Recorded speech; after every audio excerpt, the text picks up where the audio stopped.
We're expecting comments from the White House any moment now. This after the Biden administration's announced plans to redesignate Yemen's Iran-backed Houthi rebels as a terrorist organization 3 years after taking them off the list. The move comes as the Houthi rebels continue attacks on commercial vessels in the Red Sea.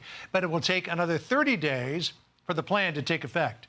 Retired U.S. Army General and Fox News senior strategic analyst Jack Keane joins us now. General, there is a very fine designation difference here. Under the Trump administration, the Houthis were a foreign terrorist organization.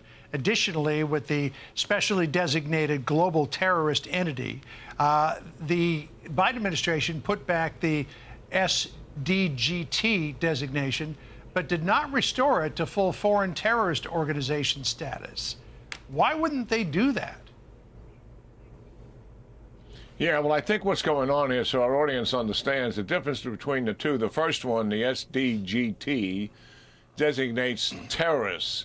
The second one designates the organization, but as a designated foreign terrorist organization, that would curb all American support to it, whether coming from individuals, corporate, or entities, any entity, foundation, etc., would have to stop. So that's a much more comprehensive designation, the FTO. I think what going through the administration's mind is they want to keep providing humanitarian assistance to the people inside of Yemen, something we were doing in the previous administration as well.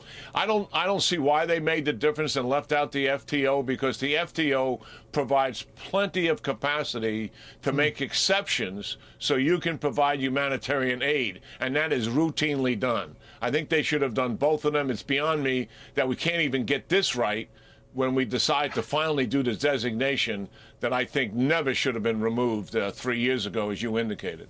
Yeah, so in terms of doing things right, General, the Houthis have been struck several times after they attacked U.S. ships and U.S. designated and other foreign commercial carriers in the Red Sea and the Gulf of Aden. But still the administration is saying it's up to the Houthis to figure out what to do next. Listen to what John Kirby said here. We're not looking for a war. We're not looking to expand this.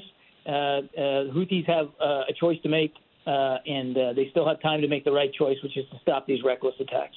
He says that the Houthis have got a choice to make. They've still got time to make the right choice. I thought the idea of military strikes was to take away this idea of choice and just force them to do something.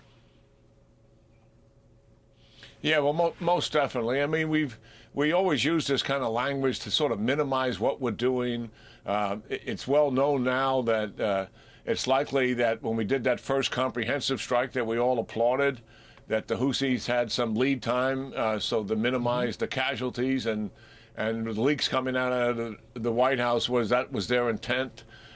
Look, what we need to do here, and we've talked about it, there's two things that must be done here. One, we need to take away the Houthis' capabilities to do what they are doing. That is launch missiles, rockets, to disrupt the flow of commercial traffic and oil, through these straits and the Suez Canal.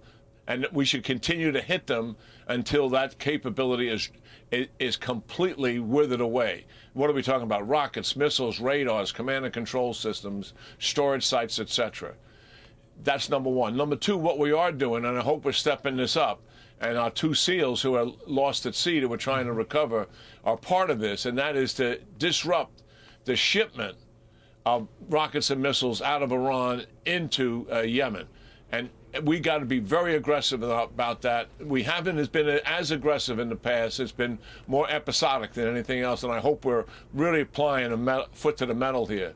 But then the second thing that must be done here, and this is where the administration is unwilling to go, and that is we have to hit the IRGC capabilities that are controlling not only the Houthis, but the 6 or 7 other proxies in the region. And what is that? That's their training center where the proxies go to train. It's their bases, it's their headquarters, and also it's their leaders. Reagan did this. Bases, oil platforms in the 80s. Trump did it with leaders a few years ago, and that shuts these guys down. Only going after the proxies themselves will not change it. Why is that? Because Iran doesn't care if the rockets and missiles get destroyed, they'll provide more of them. They don't care if we kill some of the Houthis. They know they're a radicalized fundamentalist group, John, and they'll get more members. What they do care about is their own capabilities and the impact that has on their own people in terms of why are you taking this level of risk that the United States is so upset with you that you're risking a larger conflict. Well, does it appear to be in the cards for the Biden administration at this point? We'll see if it does. General, always good to catch up with you. Thank you.